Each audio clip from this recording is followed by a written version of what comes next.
up, guys? Welcome back to another testimonial. I'm here with Hunter, my business partner, and also Janeer. We already did a testimonial with him a while ago where he went from 0 to 10K, and now he's at around $60,000 per month, and he just moved out. So we're just gonna ask him a bunch of questions regarding real estate and his journey and everything. So yeah. What's up, guys? I'm Janeer. I started working with Dylan Hunter, I want to say March last year, so it hasn't even been a year, right? Yeah, March last year. Yeah. In March last year, I finished line. Yes, March last year at Finish Line. I remember sending Dylan Hunter videos of me being at Finish Line or like jumping on the mentorship calls. They'd be like, "Yo, where are you?" And I'm just like, "I'm at work." But yeah, I was on call and stuff like that, like while I was at Finish Line. But yeah, so it's been like 10 months since I started with them. Yeah. And now I live in Dallas. Yeah, so you went from Finish Line, watching us move to Dallas, to now you moved to Dallas. Yeah. It's fire. Yeah. That's literally how it went. Like I went from 0 to close my first deal. Then I started working with you guys in March. Then I closed like 2 or 3 with you guys. Then you guys invited us out for that weekend. Mm-hmm. That was probably back in October. That's when you guys moved here. Yeah. And then I moved here like 4 or 5 days ago. Yeah. So end of February. Yeah. Fire. Exactly. Fire. So now I got like a bunch of questions that I've pulled up, so I'm just gonna kind of run through those, and yeah, you guys kind of get an in-depth perspective of like how Janeer even got into wholesaling and what it's kind of like. So first thing I wanted to ask is, why'd you even choose wholesaling with Teddy? So like background, I was playing baseball, right? Yeah. And I kind of realized slowly that I wasn't going to MLB. Like as much as my mom told me I was going to MLB, like I wasn't. Then I slowly started falling out of love for baseball, and then like one night, 3 a.m. on TikTok, like wholesaling popped up, and it was like this young kid made like $10,000 or something like that, and then immediately I knew that it was going to be something that I could be good at because I know how to talk to people and stuff like that. And then I called Teddy the next day and I was like, "Yo, like, do you want to start wholesaling?" And then from there we just like watched a couple of videos and then we started cold calling. But I think I picked real estate because like at the end of the day, especially wholesaling, one, you can get into it with very little money. Obviously I didn't have money at the time. And then 2, like if I wasn't doing real estate right now, however I become rich, I would invest into real estate. Like everybody who ends up succeeding in their business model, they invest into real estate. So I just wanted to start now to, X that part out so I can obviously know what I'm doing from the beginning. Fire. 100%. Yeah, and starting out, how was that? I had no idea what I was doing. Like, Yeah. I was like, the first thing we did was like we started calling like for sale by owners. I remember my first call, like I was like, "Hey, this is Janeer. I was calling about your property on whatever the address was," and she was like, "How the did you get my number?" Like blah blah blah, like everything, and I didn't know what to do, so I hung up. I literally froze. I looked at the phone and I hung up. And then from there, me and Teddy just started like buying like random lists. At that point, shout out Teddy. At that point, I had more time than him. He had more money than me. So like we were like equaling it out. So like he would invest more of the capital. I would invest more of the time calling. And then from there, yeah, we were just calling like random leads, and then we just magically got our first deal from like a $300 list. Yeah, and that first deal, that's a whole fucking story in itself, where you guys should have made like 50K, and then yeah. So we got that property. It's listed right now for 1.3 million. And we had the property under contract for $615, bro. And we assigned it to New Western because they told us they were buyers. It was our first deal without anybody, and we made we made $10,000 on it. And then we saw that they flipped it to somebody else. Basically, they wholesale it again, and so that's when I started talking to you guys in March, and they were like, "Bro, you guys, they're not buyers; they're just wholesalers." And I was like, "Yeah, that was good. You got your shit wholesale." But I mean, you guys made 10K, got your foot in the door, so you can't really look at it as a bad thing. Yeah. For all the beginners watching, quick little touch on it. When you were starting out, like your first few months, would you say the harder, or no, we'll say like the first 6 months wholesaling, would you say the harder aspect of the business was actually learning the business and learning the skill set of it, or the mental behind continuing? It's just the mental. Like you have to be like, I think us 3 sitting on this couch right now, like we all have like this the same like outlook on like self-belief, and so we're super delusional. So I think like that's where you have to start at first. Like you have to be so delusional with what you can do, and then like the success will come. So like I knew that this was gonna work because obviously I see it on TikTok, and obviously I know real estate is actually an actual real thing, but it's really just a self-belief. Like if you lock in for like the first week, you can learn what wholesaling is. Property under contract with a seller, assigned to a rights for a buyer, keep the difference in between. And then you learn more as you go, but just getting up every day and making those calls, not knowing if you're even gonna get somebody on the phone that day. That's the hardest part. Like you have to get through like the mental struggle. But I think that's definitely the biggest thing. Like it's not the cold calling, it's not the like learning the business model itself. It's more so just like the self-belief and discipline that like this is gonna work and you have no other choice. So that makes a lot of sense. Essentially that. Yeah, for sure. Okay, cool. So I know we just went over like how you got started and like that first deal, obviously, like making 10K and whatnot. So from that period on to like when we started, how'd you find out about me and Hunter? And then also like what was going through your head for those 6 months of like where you didn't really close anything? Like when I was working with you guys or when I was with... No, right before where you guys were kind of burning through that money. You got burned by the VA agency, all that. Yep. So I think what we were... Well, the first thing was how I got to know like you guys. I think one of Hunter's stories, one of Hunter's videos popped up of when he had recently just got the years. It was that, or it was one of the videos where he was like, "Oh, I make $100,000." It was before the years. Yeah. It was because I talked to you outside of the gym when me and Dylan went to that little beach town. Yes, you're right. Yep. So it was a little bit before the years. I think it was Hunter posting in the crib, and then it was when he was saying that he makes $100,000 per month at 20 years old. Right? That was right around when I hit my first 100K months. Yep. That was right then, yeah. Yeah, so it was like $100,000 per month, and so that's how I found out about you guys. It was more so just like TikTok, and then that was the biggest thing with like mentorship because I knew I wanted to get into info because. Not me get into info, but like get somebody to mentor me because obviously I saw that I was just burning through money, right? So obviously I'm doing something wrong. So once I saw that like you and Hunter were young like me, and obviously you guys are getting bigger in the space, but at that time you guys weren't really that big in the space. So it was more so like these kids are similar in my age and they're doing something that I'm doing just for a lot longer and they have more success, so might as well work with them. And then in between the 6 months when we weren't making any money, I think what was going through my head was like, I understand that everybody talks about the learning curve, right? Yeah. So I kind of knew that like I needed to go through that because I got my first deal within 3 months. That's like average, but like actually I got it in the first 2 months because I started wholesaling in September of 2024 and I contracted it in October. And then it ended up closing in December because of title issues. But basically like a month in I got my first contract that actually converted. And the only thing that I was thinking was just like, this is the learning curve. Like I have to go through this. But it was more so like I knew that I needed somebody to guide me because I was doing something wrong. And my partner at the time, Teddy, he didn't want a mentor. He thought we didn't need it.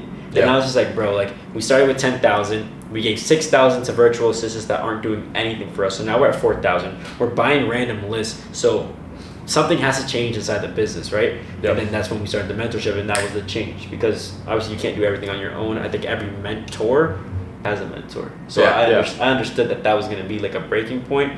So that's kind of like the gist of that. Yeah, no, I hear you. And as far as like, I know like you were down to like your last couple $1,000s when you started with us. What was that mental like as far as like taking the risk? Honestly, bro, it was just like, I think with Hunter, because you guys helped us out. So I think at that point, I probably had like $2,500 left. And so I needed to get Teddy on board because I had a call with Hunter.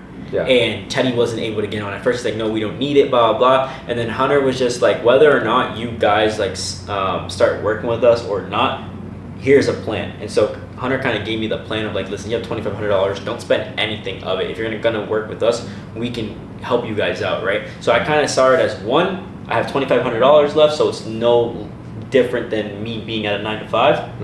And two, it was just like, what if this is the risk that changes everything? As it did, but it was more so just like, I have nothing to lose. So I think that's what my thought process was behind doing that. Sure, that's valid. And then obviously Teddy kind of adopted that mindset. Exactly. Yeah, I jumped on a FaceTime call with him and I was like, bro, like we have to try something new. And like, I mean, a lot of the people get a bad taste in their mouth out of mentorship and courses. So like obviously most people are gonna have doubts. The whole thing is you just gotta make sure you pick the right people. And there's a lot of good people too. And also I think another thing too, like when it comes to like the money aspect, I think I'm so detached from it now that's really just a number on the screen. But if you think about it, out of my $10,000 that I made with Teddy when we closed our first deal, we were so quick to send $6,000 to a virtual assistant company. Why not take this risk with somebody who can actually teach us how to scale? You know what I mean? So like that part, I wasn't scared of that part. It was more so just like we got to make it work because now we're really investing our last money. That's all we have. And once you kind of got locked back in and got in a routine, when you were working your 9 to 5, how were you balancing that in wholesale? Yeah, so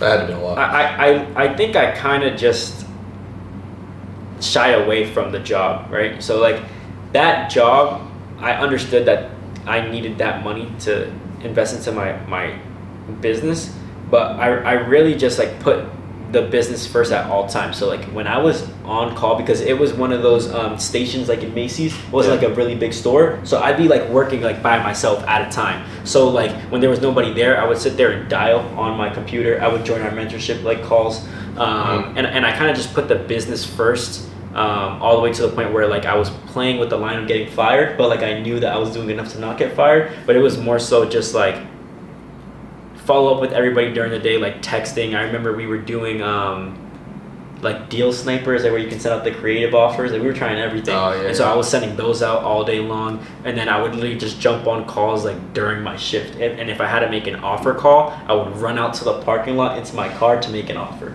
So that's literally what I did. Like I literally just put wholesaling first at all times, and then I just knew that I had to make sure I didn't get fired so I can keep funding it. But like wholesaling was always the main focus. Like I never shied away from it at all. Yeah, I remember you would to take the one-to-one calls. You would always be like in store, and you'd be like, "Yo, 1 second, I gotta help."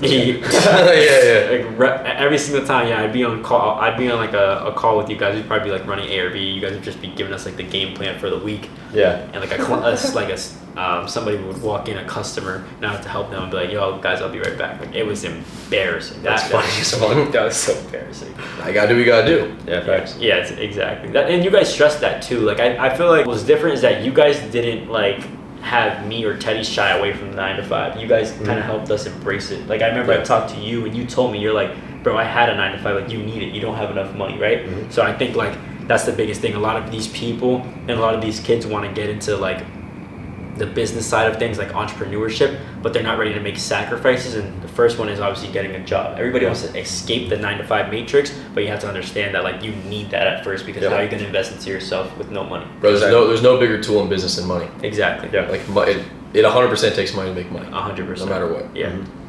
Cool. So your first deal, obviously it was closed with SMS, like the texting campaigns you guys were running.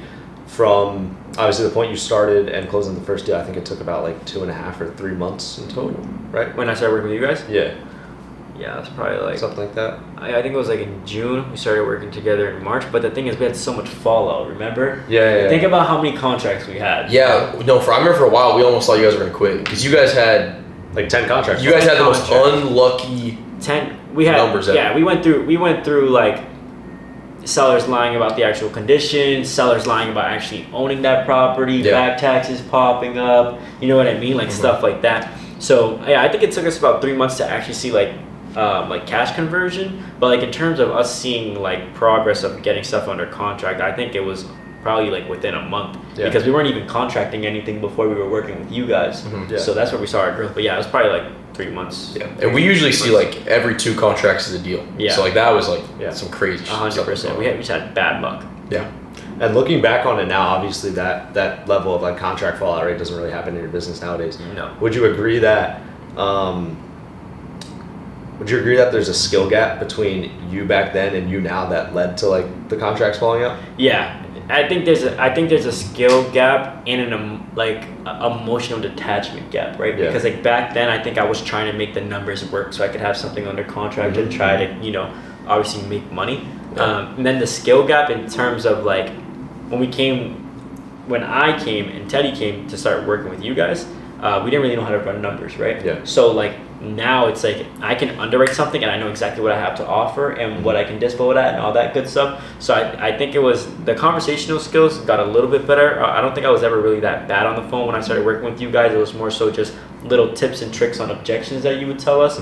But like I think the skill gap now and then was knowing how to underwrite, knowing how to do it efficiently, and then like emotional detachment. Like if it's not a deal, either follow up with it 2, 3, 6 months, maybe a week later, or obviously just dead it because it's not a deal. You know what I mean? Like I understand that not every person that I talk to is a deal. Yeah, and I always tell people like when sellers lie to you or something like that, that's an acquisitions problem. Yeah. Like you should be able to battle through that. Like that's not happening. Yeah. You're kind of prying it out of the seller, but it's when you try and be like super surface level with the with the acquisitions call, that's when you get people to like lie to you and you'll blame it on like, oh dude, this guy lied about the condition. Well, you just didn't sit there and pry it out. Exactly. And kind of like what you guys taught me is like try to handle the objection before it comes up, right? So like they'll say stuff like, oh, what happens if they ask about proof of funds or like where my company's based out of or blah blah blah. And it's like, if you're confident on the phone, everybody that I've contracted that was a deal had never asked me for proof of funds or where my company was based out of and blah blah blah. So conversational skills in the acquisitions process is probably like the most important, well, not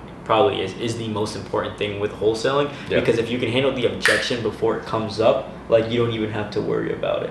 Once you're so confident, like you don't have to worry about it at all. Exactly.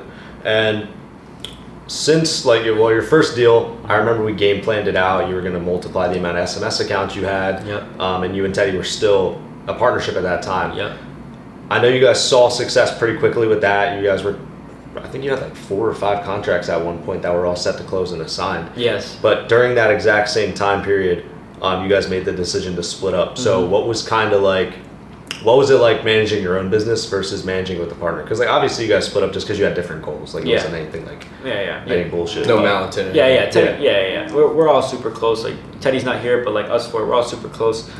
Teddy's like my brother, but like I just think that it wasn't really that different just because I already knew what it was to run the business, right? So it was more so just like, now you don't have like that comfortability of maybe your partner will get it done. It's more so on you. But I think that's exactly what I needed and what Teddy needed, because it created urgency. Like if I don't do it myself, nobody's gonna do it, right? So I think that was probably the biggest difference.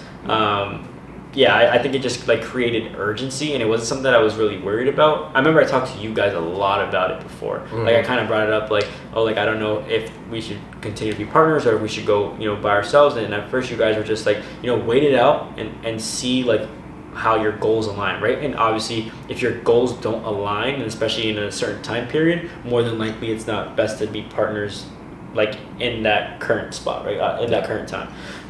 But I think it just created urgency, and that's exactly what I needed, because I was becoming complacent, and so was Teddy. Like we had those 4 or 5 contracts, but that was for that month, and then like the next month we didn't have anything set up for that time. You know what I mean? Because we were getting comfortable and complacent. So it just like created urgency. That was the biggest thing. But I wasn't really worried about it, because at that point I was working with you guys, right? So it was more so like I had partners. You know what I mean? Yeah, exactly. I had partners. I wasn't on my own. So I think that's probably the biggest thing. Dope. And since then, obviously, around that time it was like October, and then like November, December, you were closing like 2 to 3 deals a month.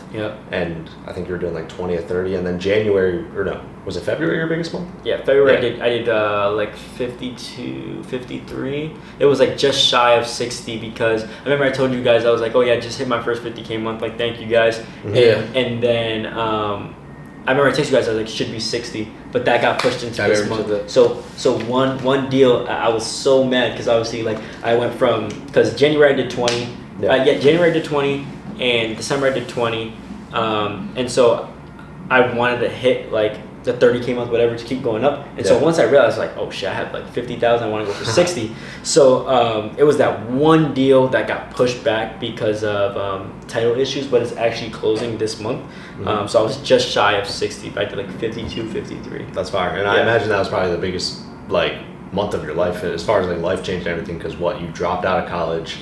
So I dropped out of college January 30th. I dropped out of college January 30th, and I kind of just made the promise to myself. It was like, I'm going to make this work. It was already working, but I was like, I'm really going to make this work. And then obviously, God willing, the next month is my biggest month. But it was the biggest, it was probably the biggest month of my life, but probably the most stressful. So if I remember correctly, when you were working with us, like after you closed that first deal, the 10K deal, was it the deal? So you closed that 10K deal in June or July, and then you started school in August, and you didn't want to go to school. Was it the deal you made with your mom, 10K a month to drop out? Yes. So my mom was like, I remember I told her, I was like, Mom, like obviously I'm not a college kid. The kids that I'm surrounded with right now, my mentors and who I'm going to be surrounded with in the future, they're also not college kids. But at that point, like my business, it wasn't like consistent, right? So we had closed in June. I don't think we closed in July, but we closed in August. But obviously August was the start of school, right? So my mom was like, yeah, you made 10K here and there, but it's not consistent. So when you're doing $10,000 a month, which is 120 over a year, then you can drop out. And then so I went to school in Miami because my mom really, now she's very supportive, but back then she really wasn't because she didn't really understand it. And so I knew that like I needed to go far away so that I could make this work. And then at that point she would have no excuse. But yeah, my mom was like, $10,000 a month and you can drop out. And I remember I told you guys that, and you guys kind of just like laughed because you're like, you're gonna hit that. It's like less than a deal a month. Was she shocked at the $52K month last month? Yeah, my mom. Yeah, so I remember I showed her the HUD for the $25,000 deal. Yeah. And she kind of just like looked at me and she was like, "You made $25,000 today?" And I was like, "Yeah." And then obviously I started going hard on my content, and she started to see the videos because obviously she follows me, and she was kind of just like shell shocked. She really didn't know what to say because like I told her it was real and I told her it was gonna work, but like now that's actually working and like there's evidence behind it. She's kind of just like, wow, like you actually did what you said you were gonna do. Parents just would never expect this type of stuff to be a thing. Yeah. This is all so new. All this happened in the last like few years. Yeah. Like this type of stuff even being possible. Yeah, so new. And the thing is, they want the best for us, right? And so the best for us to them is like the system. Exactly, High school, college, get that job so you're secure, maybe get a house later down the line, have your kids and stuff like that. Yeah. Mm-hmm. But I think all of us are on the same boat where we're just like, we want to make the money, but we want to do it now. I don't want to be a millionaire when I'm 60. It's different than when you're having money's 10 times or 1,000 times more fun when you're young. Yeah. It's not even close. Exactly.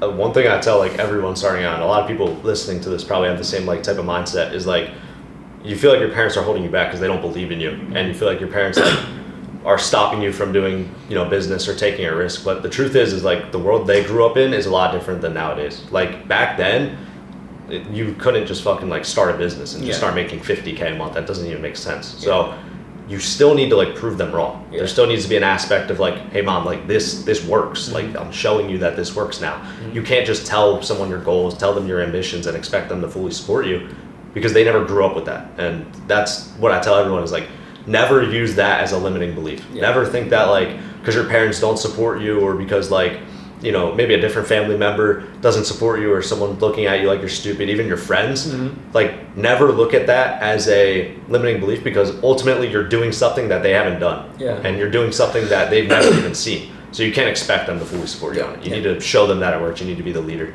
And definitely don't use it in a way to, if your parents think like that, you definitely don't want to think of it in a way to bring you down. It should really actually just be more motivation because once you prove them, we're not wrong in a rude way, but like once you prove them wrong and you prove yourself right, they're gonna be more proud of you than ever. Exactly. That's how my mom. That's how my mom is right now. Like when I made the move to Dallas, she was super, super proud. She sent me like a paragraph and stuff like that. She actually apologized. She was like, "I'm sorry for not being so supportive in the beginning," and I kind of told her like that's honestly like what I needed, right? Yeah. Because it should be motivation. Going back to what we talked about earlier is like the self-delusion, right? With wholesale, like anybody that's watching this, because I know people are obviously gonna look at this one because it's a testimonial. Like you will fail if you don't believe in yourself 100%. Like you just have to believe in yourself no matter what. Like I can tell myself next month I want to do $100,000 and there's no doubt in my mind that I'll do it. Obviously same with you guys, whatever your goals are and stuff like that. Like I'm sure like where you guys are right now, you already knew was gonna happen from the beginning. 100%. Like how Dylan talked about like you went through the trenches for like what 7 months, 8 months. You know what I mean? But like you knew this was gonna be the outcome. And I'm sure this is just a start for you guys as it is for me. Like it's not end all be all, but it's like we knew that this was gonna happen. Like I made a post, I can find it right now on Instagram, like on my story. I said by August I will drive a C63S and live in Dallas, and I already did one of those. And it's only March. I actually had a January, what was it? I think it was January 1st, 2024. I think it was January 1st, 2024. I had a post that by 2025 I'd be able to move into a high-rise. And I did it. Yeah, you see it. Within like way faster than I thought I would do it. The thing is like whenever you set goals, you need to realize that like the reality of life and like reality in general, it's just a lagging representation of your identity and who you believe you are to be. So it's like in the moment, if you make the choice to like embody the version of yourself that's making a lot of money, sure, it's not going to show right away. You're not going to start making $100,000 a month just because you think you are someone who makes $100,000 a month. But if you slowly like actually embody the version of yourself that does that, do the things, do the tasks every single day, work hard, take risks, take sacrifices, reality is just a lagging indicator. It's going to catch up eventually. 100%. And if you're someone watching this and you want to, or you have these type of goals, you know it's possible, you know you're going to do it, you should definitely put a bunch of stuff in your phone. Like I want to have this, I want to have that. Because looking back on that stuff, I wish I did more of it. I didn't do anywhere near enough of that. You know who did a lot of that is Jake. Jake. Jake made me wish I did more because Jake has so many pictures. Like I'm gonna have a Lambo. I'm gonna have this. I'm gonna have that. I don't have much of that, but I wish I had more. Yeah, Jake did a really good job at that. Like the documentation. That's what I'm trying to do now. Is like documenting like everything. Because like a year from now, It's really just cool where for am I gonna yourself. be? You know what I mean? Yeah, Like a year from now, exactly. where are you guys gonna be? And you know what I mean? Yeah. Cool. So we just went over your parents' thoughts. That was my next topic. What's kind of like your future goals? Like, what are the goals for the next like 3 months, 6 months, and then even like a year? Have you thought about it? Yeah, actually, hold on. I have it in my notes. So the number one thing that I always stress upon, I mean, I don't know if you guys, I know Dylan, you're religious. You guys are both religious, Yeah, right? yeah. Are you guys Christian, Catholic? What are you guys? Catholic. Yeah, I'm Catholic. Yeah, so like, I think the number one thing is like strengthening my relationship with God, right? Because I think at that point, I was only like going to Him at like my toughest times. Yeah. And now I've started to, pray a lot more and appreciate Him when I'm winning, because obviously it's because of Him, right? Yeah. So I think that the number one thing is like strengthen my relationship with God. One of my biggest, when it comes to like the capital standpoint, like money standpoint, what I wanted to do, like I had it written down. Like I made these on January 11th, 2026. Yeah. And so one was hit first 50K month, and I did it in March. I did it in February. Yep. So now it's that's crazy. hit my first 100K month. It was moved to Dallas to move into a high rise. I moved to Dallas already. We moved into the house. Yeah, I mean, I had a goal like that, I remember, and the thing is, like, you have to realize, like, if you can get a house, you can get a high rise. Exactly. So, like, you've kind of already... I kind of exactly. Yeah. I kind of like I already did it. But like the house is cool. Me and my partner Elijah, we were talking about getting like a pent probably like in August. We want to do like a 6-month lease or whatever. Mhm. And we'll probably break our lease at the house and move somewhere else. The C63S, I definitely want that. It's probably one of the biggest thing. Dropping out of college, I already did it. I want like at least $100,000 liquid aside from like business, just like in one account by the end of this year. Biggest thing too is buying rental properties. I want, my big goal was like 20, like to buy 20 this year. I don't know if that's gonna change just because I might buy less than that, but stack up capital heavy. Just because I want to get into like the development and stuff like that. Yeah. I kind of want to go from wholesaling to like development. I don't know if I want to do flips so much. I think I was talking to Hunter about doing some, and obviously he said he would like help me out with it, but I don't know if I really want to do flips. And then closing 50 deals like for this year. Yeah. But besides that, yeah, those are really it. I think it's more so strengthening relationship with God, and then just continuing to beat myself every day. So if I hit $100,000 tomorrow, okay, now we gotta do 200. You know what I mean? Like just beating myself on what I once strived for. Yeah, and notice how all of those goals are like aligned, right? Like as one gets knocked out, the others are getting knocked out. Like if he closes 50 deals, obviously he's gonna have over 100K in his bank account. Yeah, Obviously he's gonna be able to buy his car. Like, and ultimately, like the biggest thing there is just like building the relationship with God. Because if you stay grounded in that, everything is surrounded by that. That's and the thing is like going back to like the God part. It's more so the stresses now is more so I'm not there by the time I want it to be. It's not the am I gonna make it happen? Yeah. You know what I mean? So it's kind of my only stresses now is like I didn't do it as fast as I wanted to or as fast as I know I could have, but it's going to happen. Of course. Cool, bro. I guess the last thing we can kind of talk about is just like the overall lifestyle change from when you were obviously like starting out. I mean, how much would you say your lifestyle has changed from the point where you were, back in your hometown living with your parents, and then obviously throughout this entire time you've still been working a lot. Yeah. Like, how has it changed? Well, when it comes to the work aspect, I was working a lot more before. Yeah. Obviously, just because like you have to put in those 10, 12-hour days. I really, in all honesty, I don't think I put in a lot of those days. I think I just worked efficiently. So like if I was calling for 4 or 5 hours, I was genuinely calling for those 4 to 5 hours. Yeah. Because in the beginning, I remember like Dylan was saying it, like I was like, I feel like I'm not doing enough, and you're like, what's at some point in the business, like there's only so much you can do. Yeah. And then when it comes to like the actual lifestyle part, it's more so just I'm starting to understand the lifestyle aspect of like doing what you want, when you want, like how you want to. So like if I want to go to a dinner with you guys, I don't have to check my bank account. If I want to move, That was cool. Yeah. if I want to move into a house with my boy, I can do that.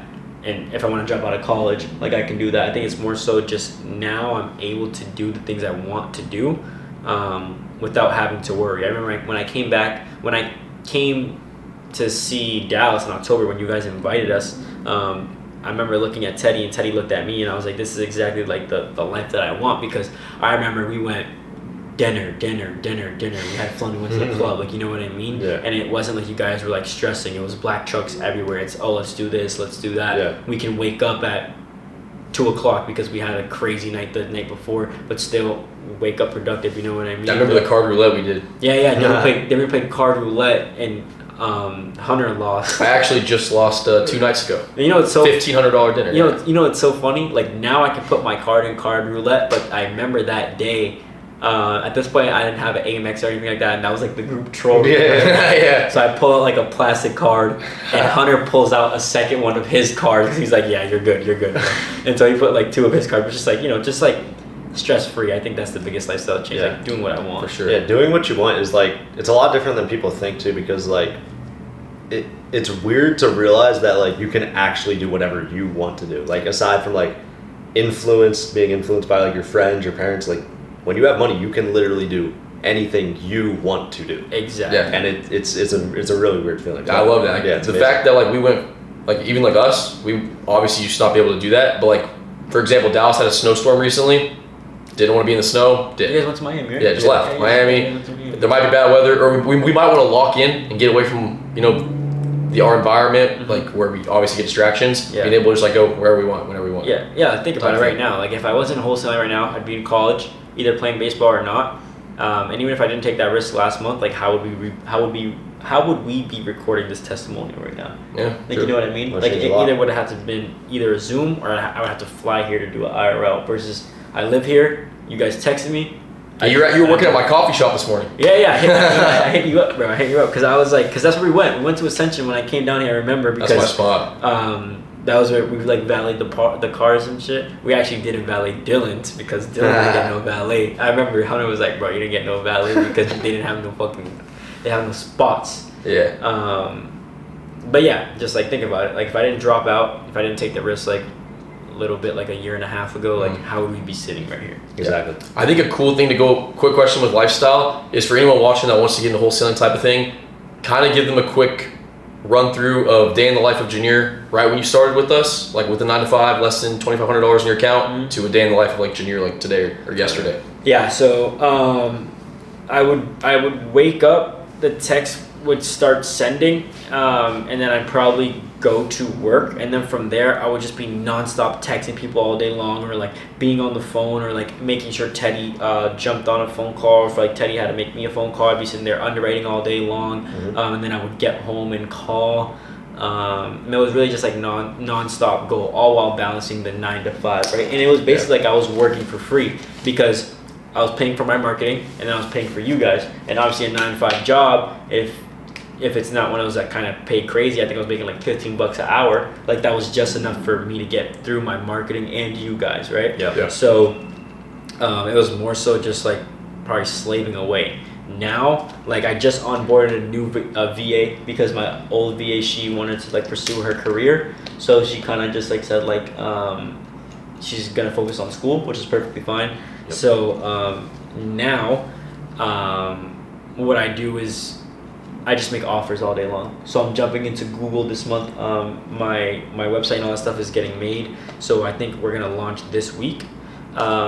And then I kind of just like make offers all day. So like I'll make offers from like 10 to 12. I'll make offers from like 3 to 5, and then again like 6 to 8. Yep. And those are like the SMS ones, because what my virtual assistant does is she takes away like that slavery work that I was doing before. Yeah. Like basically just like asking them if they want to sell their home, how much they want to sell it for, like getting that first screening call done. She does it, and she texts back all of leads. She does my follow-up as well. So I'm just focused on the highest leverage task that I could be doing right now in my business, which is just making offers, getting people under contract. I'm starting to get into the content, so I'm making videos. Yep. And then I'm obviously underwriting myself and making offers, but it's more so just like the fun work. So like now I'm talking to people that can convert, and now I'm talking to my phone to post videos on TikTok. Yep.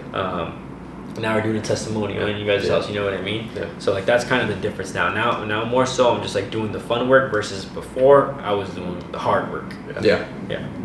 Fire. Yeah. I mean, I basically think that's it. Yeah. Pretty good. Yeah, guys. I mean, obviously, Janier's gone through a pretty crazy transformation over the last year and a half. Literally went from fucking zero to now, made well into the 6 figures wholesaling. And honestly, the main premise that I imagine we all want to get behind of this video is just like, anyone can do this shit. Like, really, genuinely, anyone can do this shit. Like, all of us came from different backgrounds, and now we're sitting in the same room, all succeeding in the same exact business model. I've seen people in literally every single situation you could possibly imagine succeed in the business model. But ultimately, what it comes down to is it comes down to the person's mental and just how you're able to sustain everything. So if you're on the verge of like thinking of getting started, or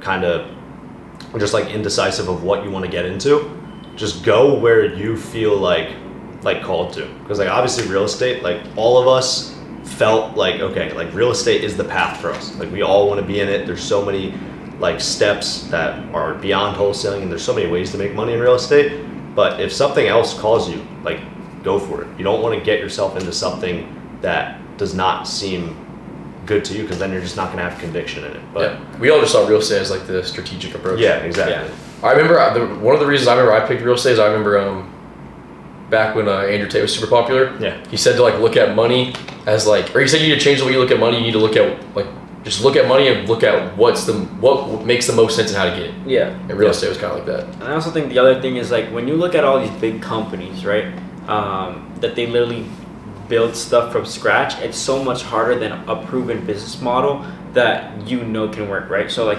building like a company from scratch, right?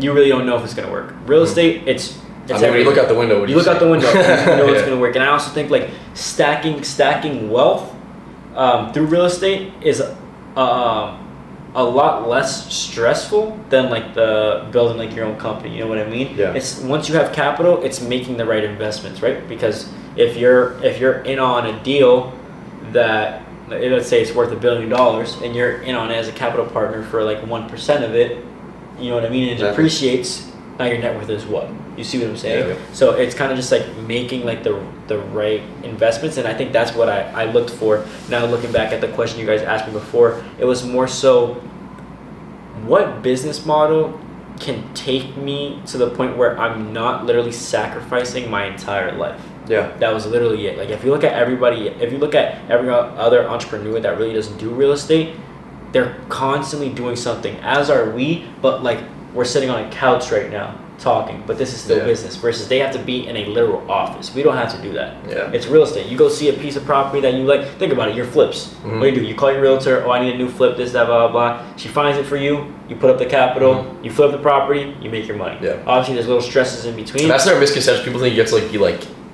doing like labor and like all this stuff for flips. Most of my flips aren't even none of my flips right now are in Texas. Yeah. Not a single one. Yeah. And I go back there maybe once a month to go look at them. Exactly. That's what I mean. Like if you think about it, real estate is probably like the least stressful way to create wealth. But obviously, with every business model, it has its own stress. Yeah, there's gonna be stress, but I mean, it's just business in general. I mean, it's just real estate is like, it's just there. Yeah. Like, it's literally like there's someone needs a house. it's consistent. Yeah, it's consistent. Yeah. It's always gonna be there. 100%. You look out like the building that we're in. Yeah. Somebody developed it. Now I look at every real estate piece. Someone actually just bought this building. Yeah, every piece of real estate is money. Like look, like there's a company that owns this building. There's somebody who started the company. Yep. This is their building. Yep. See what I'm saying? Mm-hmm. Exactly. All right, boys. I'm gonna wrap it up there. Good video. Obviously, it was pretty long. If you guys liked it, leave a like, leave a sub. I'm not sure which channel this is going on. Probably both. Yeah, probably just Eventually. both, honestly. And if you have any suggestions for what you guys want us to drop next or want us to talk about, or any questions for Janeer, leave them in the comment section down below. I'll make sure we're all there to kind of reply. And see you boys next one.